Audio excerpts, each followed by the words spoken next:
Oli keskitalven aika ja syntymäpäiväni. Lumi peitti alleen kaiken, paksuna, narskuvana mattona.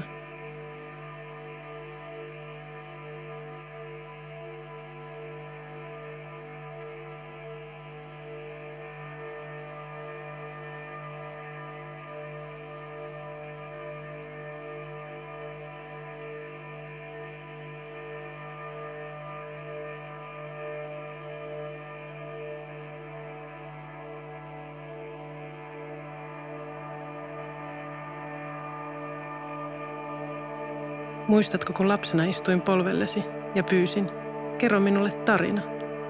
Ja sinä kysyit, mistä haluaisin kuulla. Ja minä sanoin, kerro minulle ajasta ennen ikuista talvea. Niinpä sinä kerroit. Ennen kuin vesi nousi, oli kaukaisella eteläisellä merellä joukko saaria, jotka olivat jäänteitä uponneista tulivuorista. Atollisaariksi sellaisia kutsuttiin. Saaret olivat tavattoman matalia, sillä ne olivat pelkkää valkoista korallimuskasta syntynyttä hiekkaa. Niistä jokaisen keskellä oli laguuni. Ne olivat kuin valkeita liidulla piirrettyjä ympyröitä. Valtameren tummalla liitutaululla.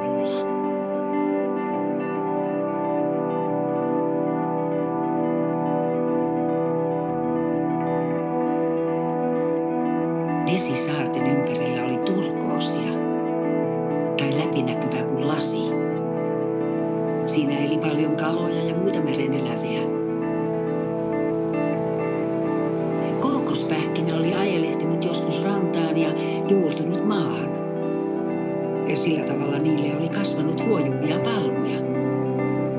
Sittemmin ihmiset olivat löytäneet perille ja heidän mukanaan koirat ja kissat. He kotiutuivat saarille niin kuin he kotiutuivat kaikkialle. Kerrotaan, että he olivat joutuneet pakenemaan kotimaastaan. He olivat rakentaneet lauttoja ja lähteneet merelle, peläten, mutta samalla toivoen löytävänsä uuden ja paremman maan. Kuukausien matkan jälkeen he olivat nähneet palmujen huojuvat latvat aaltojen takaa. Sinne he olivat päättäneet jäädä. Ihmiset elivät siellä onnellisina. He kalastivat eläkseen. Maa oli köyhää, mutta kukkia ja puita alkoi kasvaa siinä silti.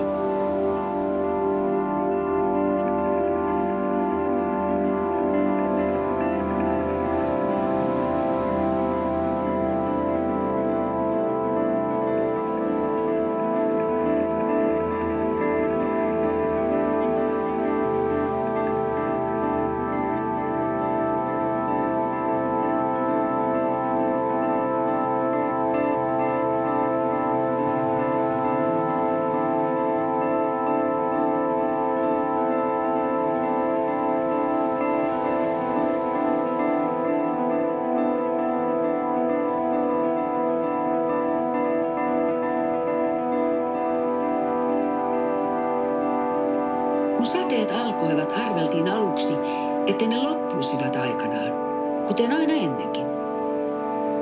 Mutta tällä kertaa niin ei käynytkään. Sade jatkui jatkumistaan ja vesi nousi yhä korkeammalle. Säätiedotukset varoittivat myrskystä. Saaret olivat nähneet myrskyjä ennenkin, mutta sanottiin, että nämä myrskyt olisivat erilaisia. Sanottiin, että tuuli puhaltaisi niin kovaa, että hiekka saarilta pyyhkiytyisi mereen ja aallot nousisivat niin korkeiksi, että ne löysivät saarten yli. Aluksi ihmiset eivät uskoneet ennustuksia. Oli ennenkin satanut ja tuullut. He olivat tottuneet siihen.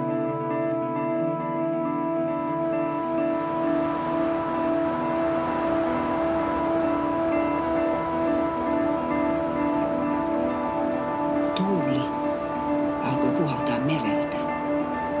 Ensin hiljaa, sitten yhä kovemmin. Se ei tyyntynyt edes yöksi. Hiekka saarelta alkoi valua hitaasti mereen. Aallot nousivat yhä korkeammalle.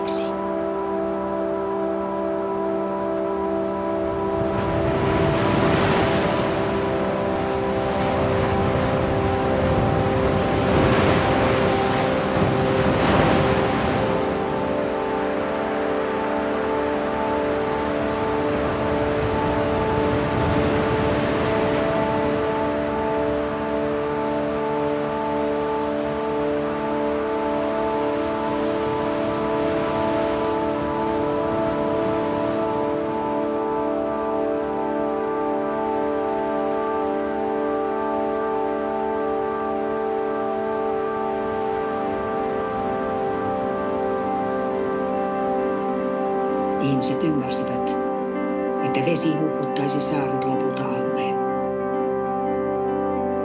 Niin, he pakenivat lentokoneella kissoineen ja kasseineen.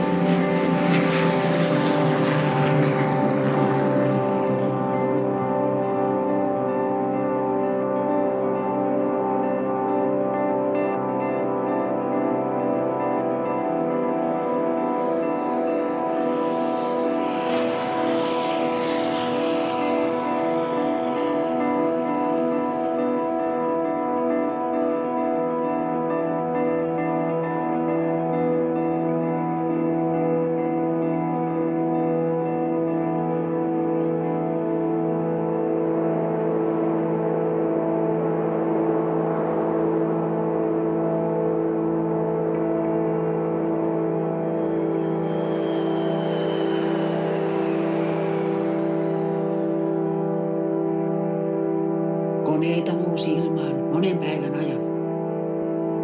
Lopulta kaikki ihmiset olivat lähteneet ja vieneet omaisuutensa mukanaan. Kaiken sen, minkä voivat.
peloissani koirien puolesta. Mitä koirille tapahtui? Hukkuivatko ne? Minä kysyin. Sinä katsoit minuun hetken vaiti ja jatkoit kertomustasi. Ei, koirat eivät hukkuneet. Ne ovat sopeutuvia olentoja, kuten tiedät. Ne alkoivat uida rantavedessä ja sukelsivat. Ensin pienempiä matkoja ja sitten yhä kauemmas. Kun eivät enää saaneet jalkojaan lainkaan pohjaan, ne osasivat jo uida ja sukeltaa erinomaisesti. En tiedä varmasti, miten niiden kävi. Sillä niitä ei koskaan enää nähty. Mutta kerrotaan, että ne selviytyivät kyllä. Delfiinit tulivat hakemaan ne ja veivät ne turvaan. suuren veden taakse.